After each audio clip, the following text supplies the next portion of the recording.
Bueno, pues muy buen día a todas y todos. Nuevamente, pues damos una cordial bienvenida a todos, desde luego a la doctora Muna Dora Buchaín, quien es un referente en materia anticorrupción. Y bueno, pues ella nos ha pedido hacer su participación de pie. Teníamos prevista la salita, entonces voy muy brevemente a leer su trayectoria de vida, doctora. Pues es una apasionada luchadora contra el fraude y la corrupción, examinadora certificada en materia de fraude, premiada en la categoría internacional de trayectoria y logros sobresalientes 2024, autora de los libros La Casa Sucia, la red de corrupción que llegó para quedarse, y Auditoría Forense, delitos contra la administración pública, en donde aborda y revela casos reales de corrupción, las redes y vínculos, lo que ella llama el modus operandi de quien con nombre y apellido han sido perpetradores de la corrupción como sistema. Tal como lo define la doctora Muna, la corrupción se trata de una red de complicidades, de favores compartidos. La doctora Muna también es egresada del Instituto de Investigaciones Jurídicas, donde hizo un doctorado, maestra en administración. Cuenta con un posgrado en criminología, también en estudios en psicología, entrevistadora forense certificada. Fue directora general de Auditoría Forense en la Auditoría Superior de la Federación, donde laboró por 13 años. Tuvo a su cargo la ejecución de varias auditorías, entre ellos el caso de la emblemática estafa maestra, cuyos resultados exitosos dieron lugar a establecer un protocolo de investigación para identificar y documentar esquemas fraudulentos, simulación de servicios con empresas fachada y redes de vínculos. Sus investigaciones dieron lugar pues, para presentar diversas denuncias de hechos y por primera vez en nuestro país se logró la judicialización de un caso de corrupción gubernamental. Actualmente se desempeña como consultora y colabora estrechamente con empresas privadas, desde luego con instituciones públicas, y ha colaborado con agencias internacionales como la conocida USAID, mediante capacitación, acompañamiento y asesoría especializada. Ha impartido conferencias a nivel nacional e internacional. En 2016 fue reconocida como Premio al Examinador de Fraude Certificado del Año por su notable desempeño en el desarrollo de investigaciones significativas y su contribución en la divulgación de la cultura antifraude. Coordina el Diplomado para la Prevención, Detección y la Investigación del Fraude y Programa Antifraude del capítulo México, único en Latinoamérica. Publica, como muchos de ustedes lo saben, su videocolumna todos los domingos, Ángulos del Fraude, en el canal de YouTube de Sin embargo. Y bueno, pues doctora, bienvenida a Michoacán, bienvenida a este foro. Reconocemos en usted pues su trayectoria y desde luego pues el amplio experiencia y conocimiento que tiene en la materia. Adelante.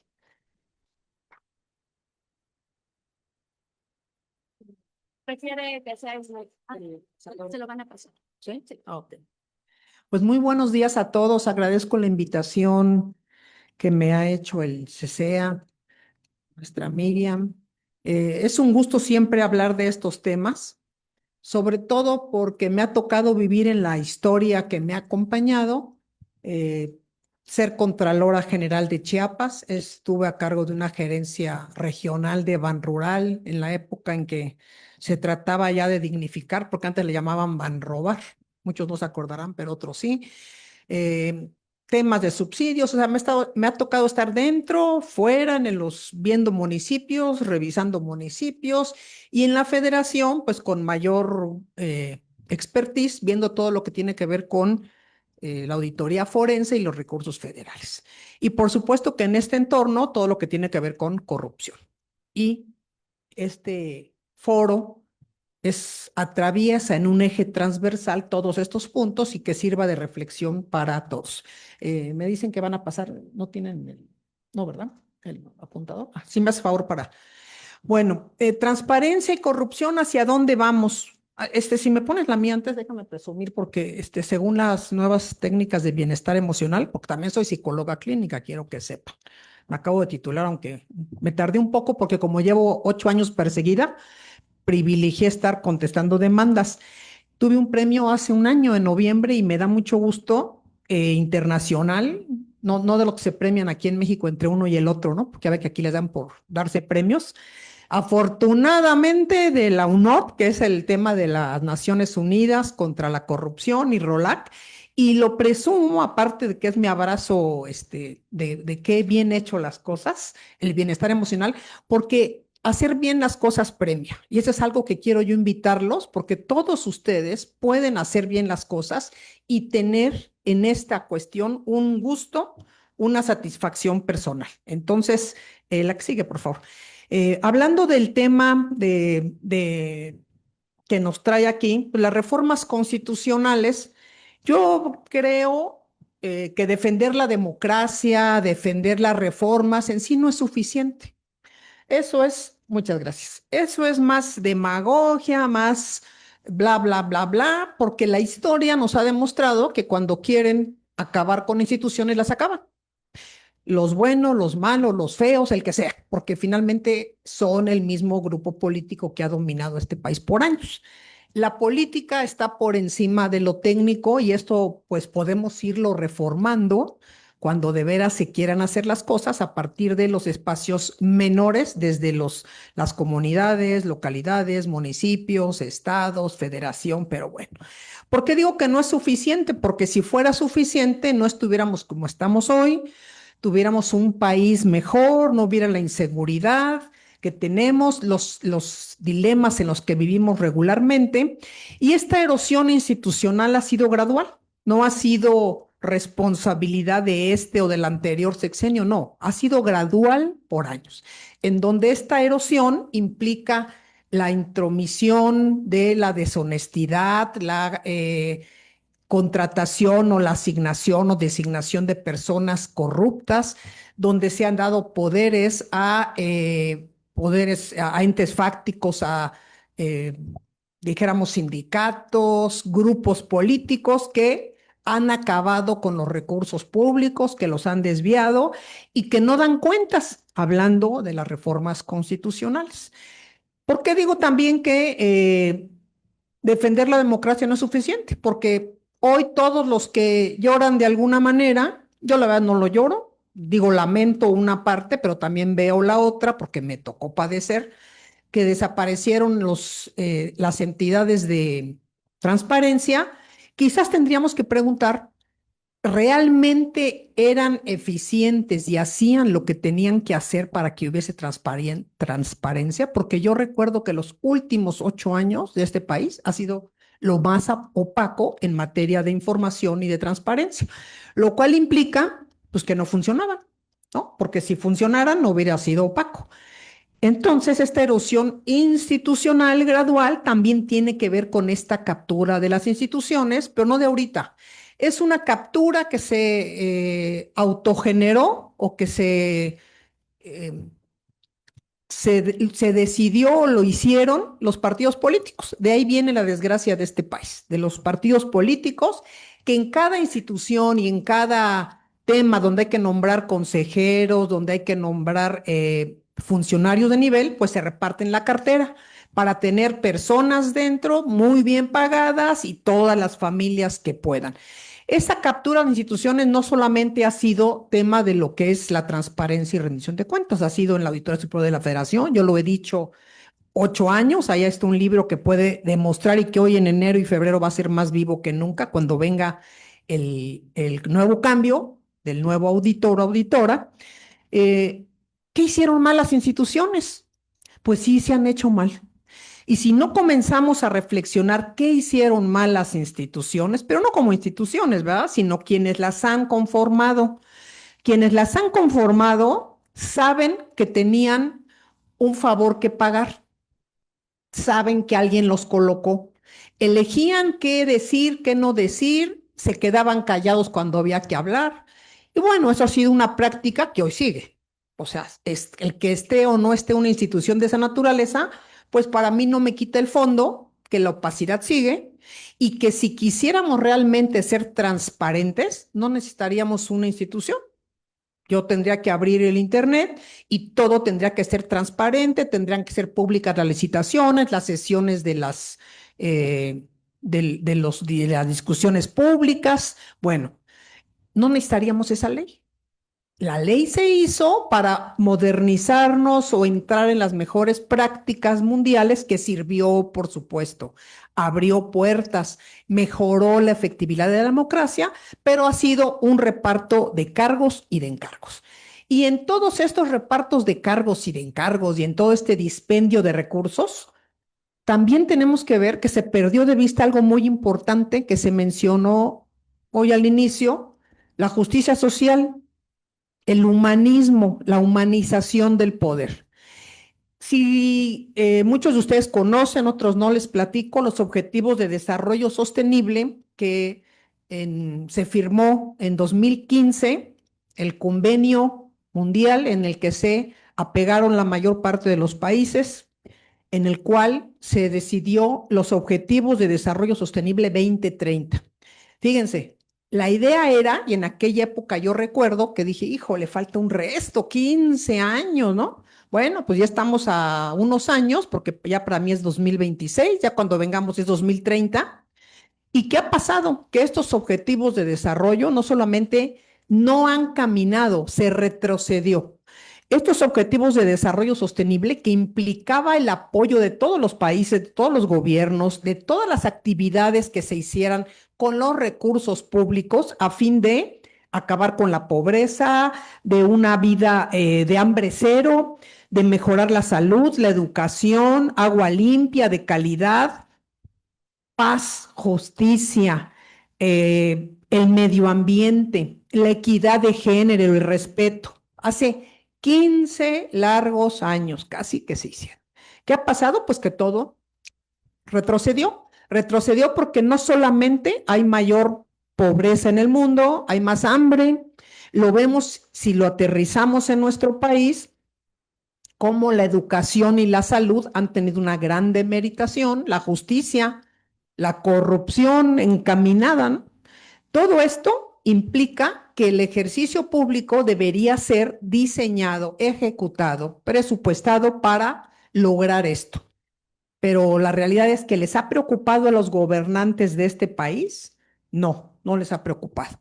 Y al no preocuparles, aquí está, no voy a buscar esto, pues lo que hacen es desviar los recursos. No hay un solo día en que nos levantemos y las noticias no hablen de un tema de corrupción. Sabemos la historia.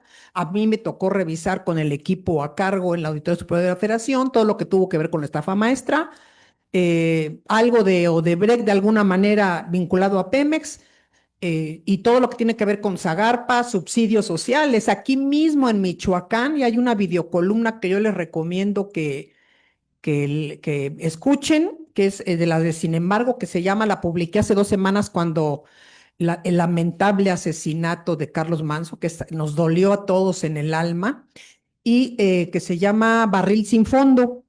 En ese barril sin fondo, donde yo les platico que en una revisión que hice de forense de los recursos que tenían que asignarse para compra de chalecos, para equipamiento de un centro del C4 de vigilancia. Bueno, pues todo era ficticio, no existían, los policías estaban todos con chalecos de hace 50 años sin ninguna protección, servicios simulados. Y esto les hablo desde 2009, o sea, toda esta evolución caminó porque todo se ha permitido y porque la corrupción permea. ¿Qué se consideraba relevante de estos temas de los objetivos y que están vinculados al tema que hoy nos trae, la transparencia? Bueno, promover un Estado de Derecho, garantizar la igualdad de acceso a la justicia, garantizar que la corrupción y el soborno se inhibiera en todas sus formas. Y fíjense la otra meta, crear niveles de instituciones eficaces y transparentes que rindan cuentas. Si alguien sabe de una institución en este país que rinda cuentas, que levante su mano, por favor, para que nos sorprendamos todos. Nadie, absolutamente nadie. Se arrogaron el privilegio de no rendir cuentas como si fuera su casa, su dinero, su privilegio. Por eso les decía que regresar a lo que teníamos no nos sirve. Por eso estamos aquí hoy, porque todo lo que se hizo antes nos trajo aquí y ahora. Y garantizar el acceso público a la información para proteger las libertades, Bueno, los que de alguna manera utilizábamos el INAI en su momento y yo les digo INAIcitos locales, teníamos que padecer todo lo que había que pedir, un formulario, casi casi tenías que poner ahí el dedo y esperar que te dieran, ¿no? Y en unos casos había que pagar y en unos casos, bueno, y las personas que no tienen ni el tiempo ni el conocimiento y que quieren saber, bueno, esto nos lleva a, para mí, ratificar que no son las instituciones en sí las que otorgan o no transparencia, sino quienes están a cargo de esas instituciones, quienes gobiernan, quienes pueden hacer lo correcto. Y aquí estos fenómenos asociados al no haber transparencia y no haber rendición de cuentas, pues la opacidad implica que estoy ocultando algo, algo que no quiero que sepan, porque si no, yo lo transparentaría.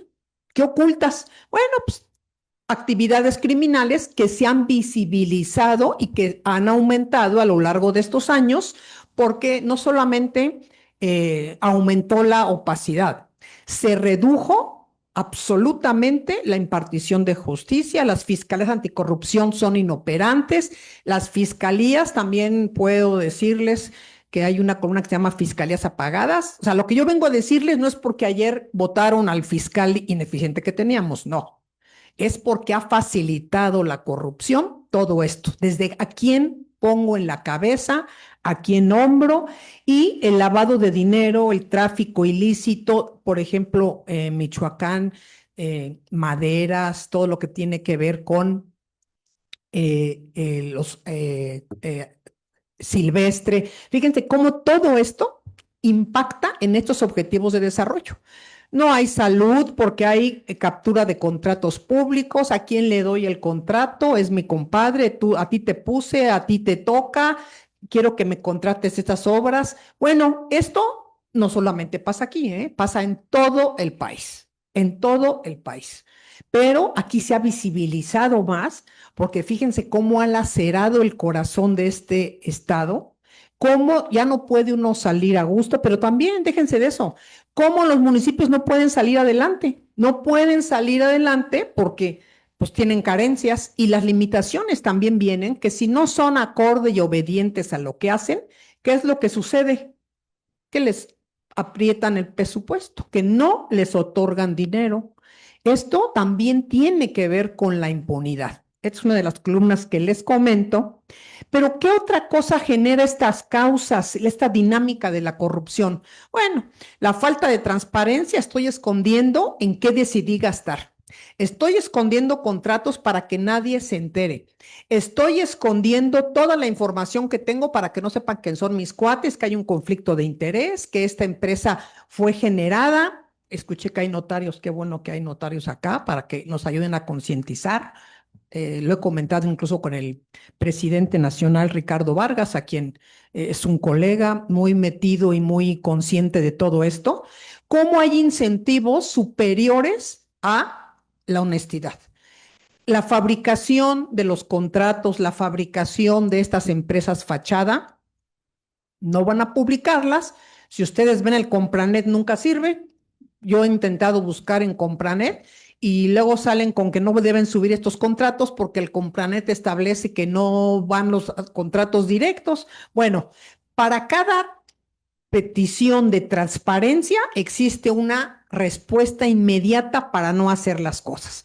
Y como hay un alto poder discrecional, ¿con quién se pelean? Díganme, un recurso que tarda 1000 años, un recurso que nunca van a atender. O sea, realmente esperar lo que no va a suceder naturalmente o espontáneamente implica que no hay una voluntad política.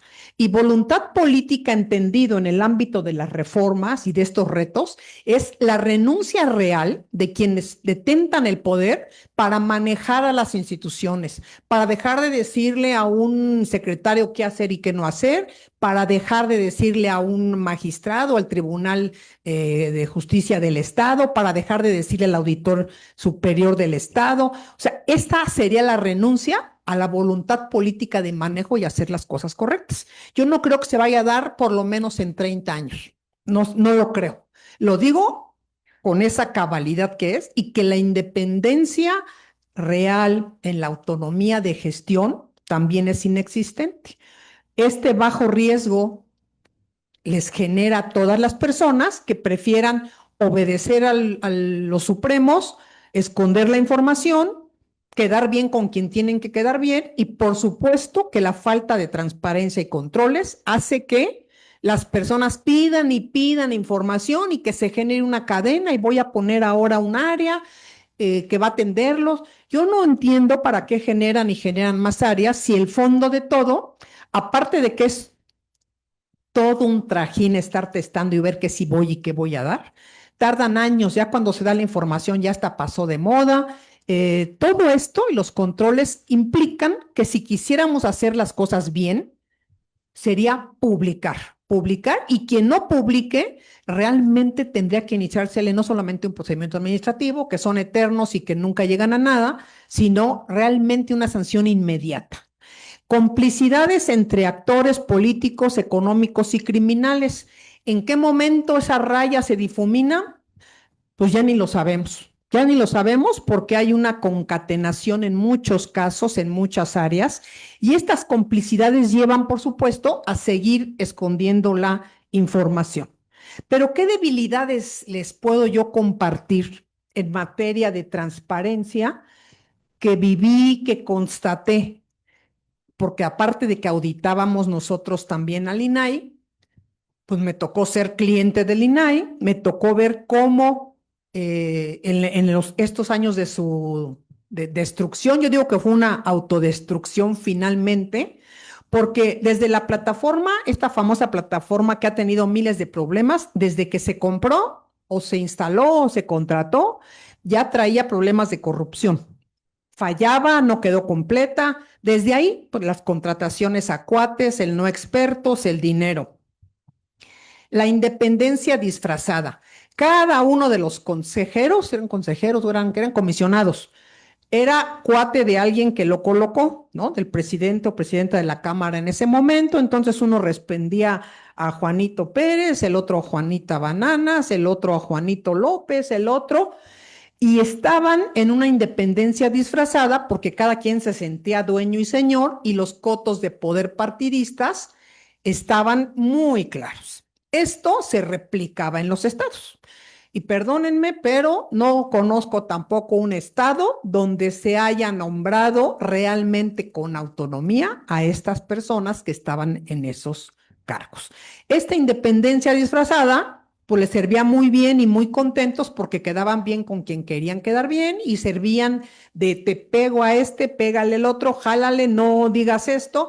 Y resulta que en esta transición tan problemática que hubo, pues había una lucha terrible, una lucha intestina dentro entre los comisionados, en donde no solamente casi se mentaban la madre, y se los digo de veras, o sea, por conocimiento, ahí pueden ver videos, sino que alguien se creía dueña de la plataforma y no daba nada, y tenía su equipo donde había aviadores, donde había personas que no colaboraban, donde también a la hora de votar votaba a favor de los que consideraba, las multas, los negocios, bueno, una transición que todo el mundo seguramente se enteró y que si no también hay una columna que al rato la van a ver que se llama El ocaso del INAI, con documentación sostenida.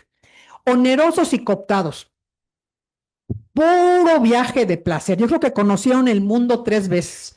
Esa no era la función, pero los depredadores gubernamentales, yo así le llamo, piensan que estando en estos puestos donde pueden salir, viajar y que se sienten autónomos para eso, porque tienen los permisos de los de arriba, pues a eso se dedican. Viajaban por todas partes del mundo a lugares que ni conocemos ni de nombre, inmediatamente y se iban turnando. Bueno, pues toda esta cuestión tenían razón, los viáticos, los lujos, los desperdicios, las contrataciones simuladas, los cuates que les decían, los que los nombraban, pon aquí a mi cuñada, a mi hermano, todo esto que también se repite hoy, por cierto, en la Auditoría Superior de la Federación, se repiten en las fiscalías, por ejemplo, General de la República, en muchos de estos temas. Cooptados porque ellos para hacer algo que debían hacer, si les hablaba el diputado, el senador, aquel que pum, el del partido, pues se hacían magia, que eso no les costaba mucho, ¿no? Porque ellos estaban felices, felices, viaje y viaje y gastando el dinero público. y la transparencia era selectiva. ¿Por qué? Porque donde les convenía daban información y donde no, no. Yo no recuerdo que hubieran apretado las tuercas ni que hubieran salido jamás a hablar o a decir, y como miembros del Sistema Nacional Anticorrupción, que es otra piedra ineficiente que nos ha costado años desde el 2015, me parece, jamás levantaron la voz, estaban todos sumisos al poder. Esta transparencia selectiva no sirve mucho, aunque ustedes la pongan aquí y aunque lo pongan, no. ¿Qué necesitamos de veras? Evitar que haya más corrupción. Estas luchas internas de poder, entre que cuando iba a haber nombramientos, por eso hubo en los últimos años, no se nombraba, porque querían los partidos ponerse de acuerdo a nombrar a su cuate, al que no les importaba ni la idoneidad ni el perfil, sino que fueran manipulables, controlables y que fueran de su gusto. Por ejemplo, desaparición de Tabasco del CEA, que me acabo de enterar, nomás desapareció el sistema estatal anticorrupción y ya, así, pum, pum. Entonces, todas sus reformas, ahí es donde decimos, bueno, ¿y alguien dijo algo? No, nadie, y ni se enteraron, no, pero también no pasaba nada, nada más cobraban. O sea, realmente de fondo a mí me mata de risa, porque digo, ¿qué? Y sí me da envidia, ¿eh? O sea, ¿cómo alguien puede cobrar tantos años un dineral sin hacer nada? ¿No es maravilloso? Yo quiero trabajar de eso o de heredera, por si alguien sabe de esas vacantes, yo se las encargo. Muerte por inoperancia del Sistema Nacional Anticorrupción. A la actual presidenta, se lo dije hace casi un año, porque ya en diciembre acaba, le dije, no llegues a pelearte, porque me pidió consejo, ¿eh? No llegues a pelearte, llega a hacer algo, no, sí, muerto, y más que muerto. Se sacan las tripas, los intestinos, nos muestran, no, no, no, no, es de vergüenza todo el sistema y quienes están ahí, todos. Ese sistema, yo creo que se quedó en una hipótesis, también lo he dicho en mis columnas, hay una que se llama Sistema Nacional Anticorrupción, no crean que ahorita, no, años de decir lo que pienso, porque creo que es parte de lo que tenemos que ir formando conciencia en este país, hablando como hoy en foros, en donde se puedan difundir estos pensamientos, mejorar las prácticas. Esa también la pueden ver en el ocaso del INAI. Son una maravilla. Pero ¿cómo llegamos hasta aquí? Bueno, pues llegamos por la suma, les decía yo, de sexenios enteros, donde los gobiernos, los gobernadores, los diputados, los presidentes municipales, en un gran alto porcentaje, vamos a ponerle, para no ser ya muy dramática, 98%, ¿no? ¿Está bien? No, no, no le quieran subir. Han desviado el recurso, no saben ni a qué llegaron, no hay una planeación cuando son nombrados, nadie llega y dice, traigo este plan porque yo sé que voy a ser candidato, voy y aquí estoy planeando ya que sentándome empiezo a ejecutar. No, no, nada de eso. Salud, todos los recursos que se han desviado en salud, todos los recursos, el sureste, no sé si conocen algunos de ustedes la parte de Chiapas, Guerrero, eh, Veracruz. O sea, Tabasco, es lamentable el tema de la salud. O sea, a mí me tocó incluso auditar cuando era Contralora del Estado, cómo morían bebés en Comitán, fue en el 2000, 2001, porque había septicemia, porque no había mantenimiento en aires acondicionados. Bueno, ya que decimos de la materia de las farmacias, de el derecho a una vida digna, que podamos llegar y nos atiendan con calidez, no. ¿Y qué ha hecho todo esto en salud? Bueno, pues el dinero se desviaba en lo que era el FASA antes, los servicios de salud, querían agarrarse el dinero, lo desviaban. En Tabasco, cuando estuvo Granier, me tocó auditar en 2000, yo creo que fue 2010, 2011, se volaron todo el dinero, se siguen llevando el dinero descaradamente en contratos simulados. Me acuerdo de un contrato que tenía 10,000 marcapasos en Chiapas. Díganme, ¿para qué necesitamos 10,000 marcapasos en Chiapas si casi nadie se muere de eso? O sea, bueno, todo tiene que ver y oculto. No hay transparencia. ¿Cómo empieza uno a ver educación? ¿Cuántos maestros, cuántos dejaron en las comunidades que los presidentes municipales pueden levantar la voz para hablar de las faltas de los maestros, de la salud, de los recursos, de seguridad pública? Bueno, ¿qué les vengo yo a contar a ustedes? ¿Qué puedo decirles? Todo eso es el desvío de recursos que debían de haberse asignado para la mejora de patrullas, de las personas, la capacitación, la selección. No podemos pensar que los policías municipales, si nada más los recluto y los siento, van a ser capacitados y van a ser los idóneos para controlar y defender todo el tema de seguridad. No es así. El dinero también se ha desviado y eso pasa también por la transparencia, porque nunca nos enteramos cómo ejercen los recursos federales. Y déjenme decirles que sé recursos federales, ¿eh?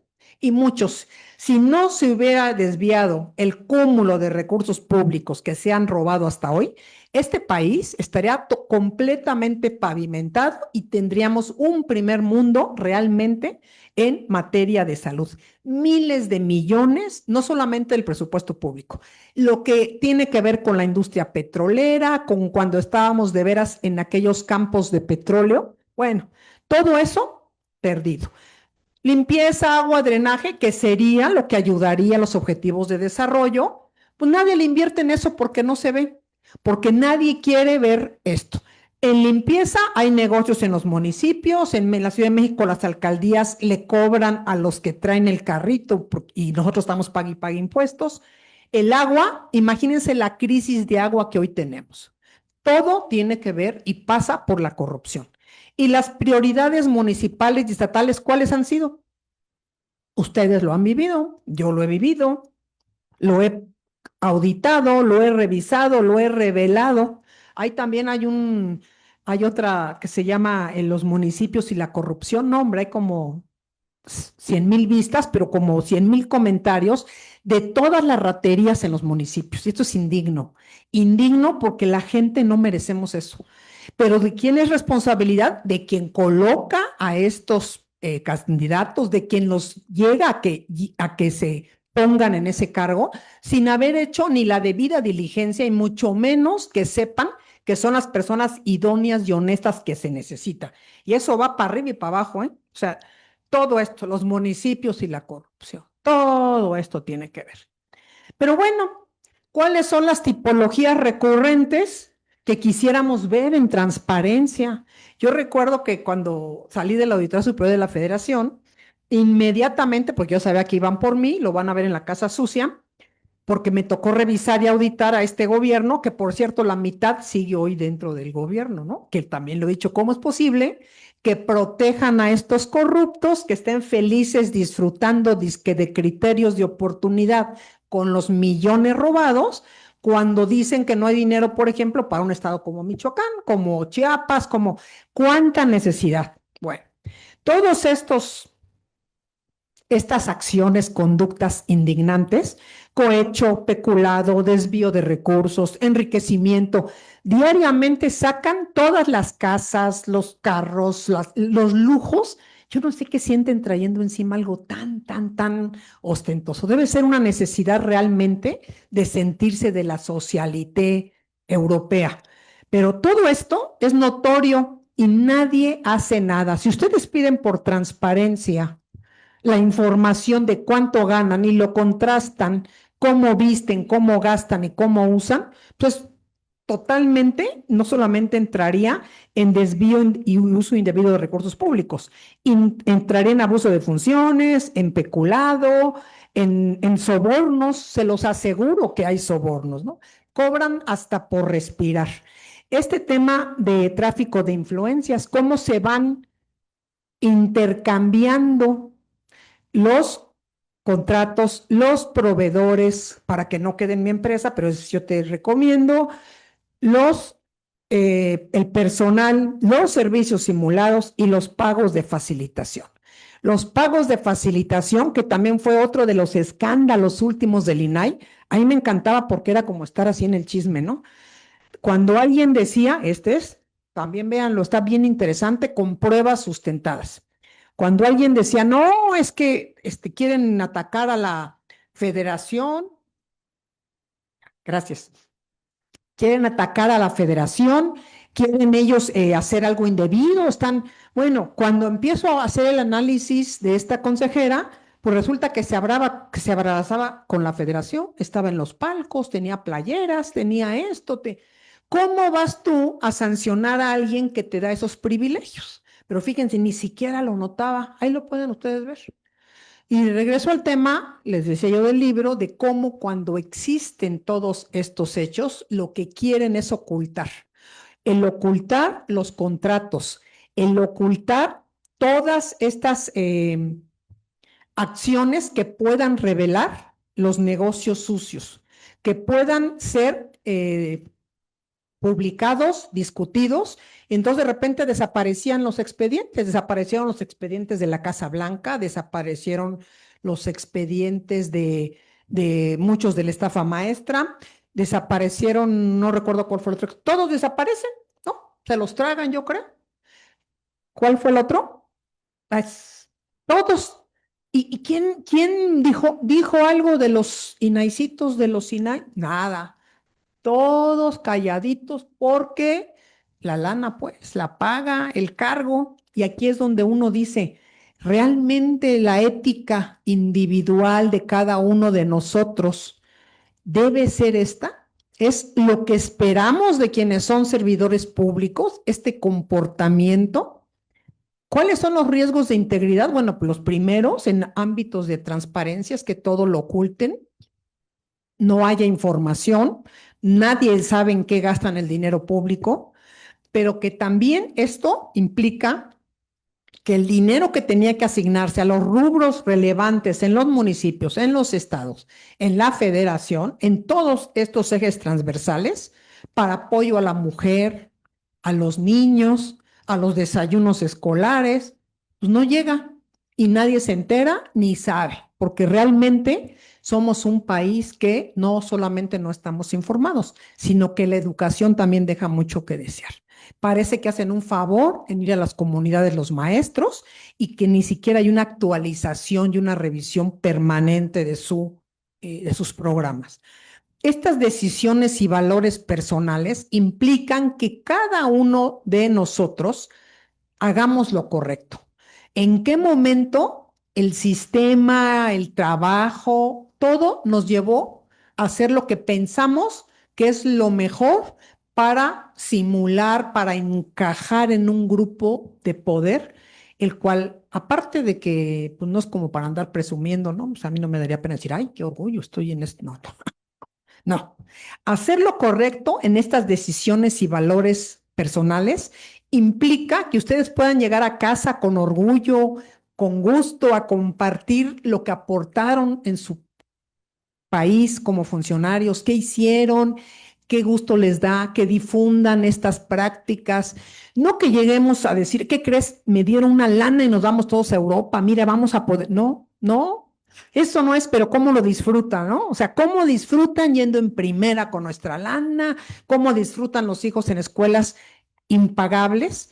Bueno, quien está en el servicio público, y lo sabemos quienes hemos estado y hemos vivido con dignidad y bien, que es imposible hacerse rico. Imposible. Del servicio público nunca te vas a hacer rico. Nunca. Aquí es donde tenemos que aprender a hacer estas decisiones y a comprometer a nuestro equipo de trabajo, a empezar a tener una convicción de hacer lo correcto.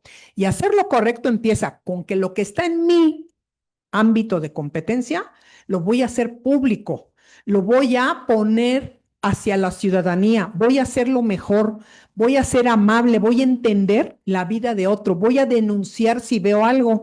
Denunciar si veo algo no quiere decir que salgan a dar la cara, no, no, no, denunciar hay todos los medios de denuncia, pero si todos estos entes de transparencia hoy van a estar en la propia autoridad que va a decidir si sí o si no, pues nada más es un gasto adicional. Yo no veo cuál es el mérito de que ahora sí vayan a funcionar cuando antes no funcionaban.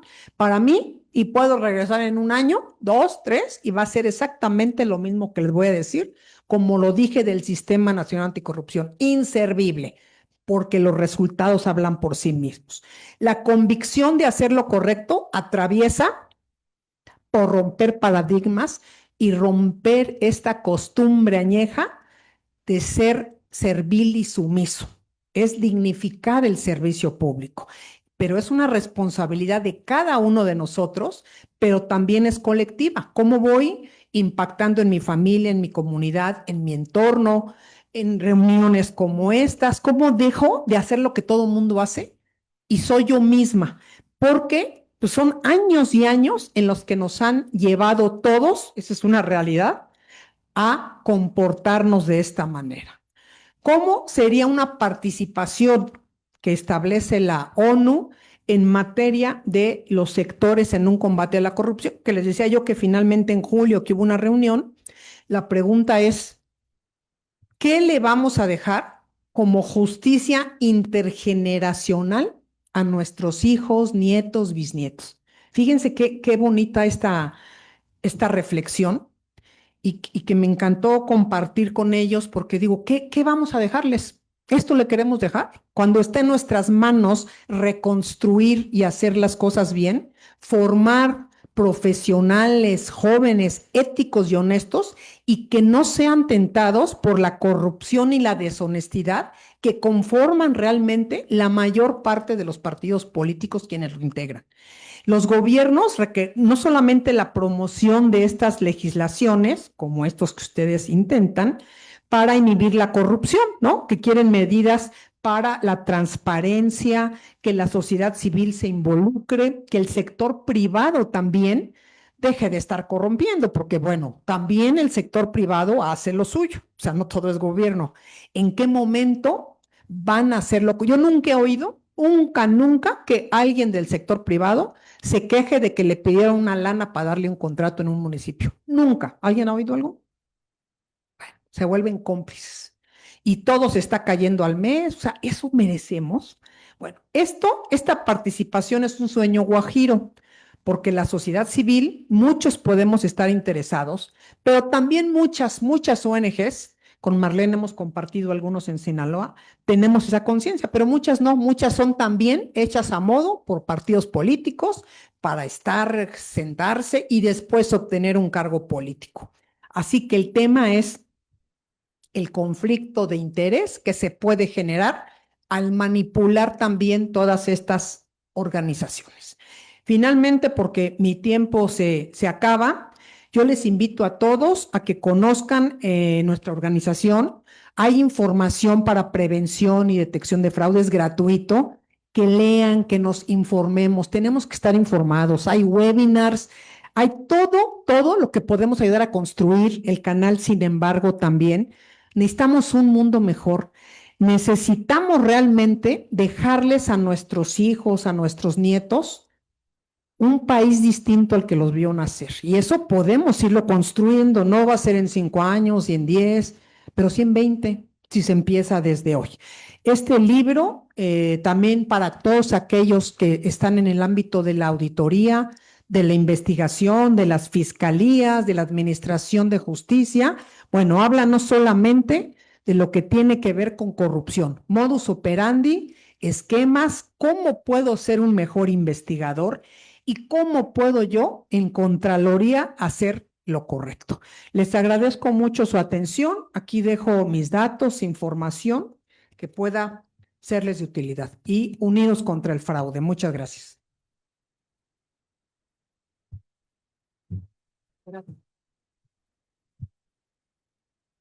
Muchas gracias, doctora Muna. Déjenme hacer una indiscreción.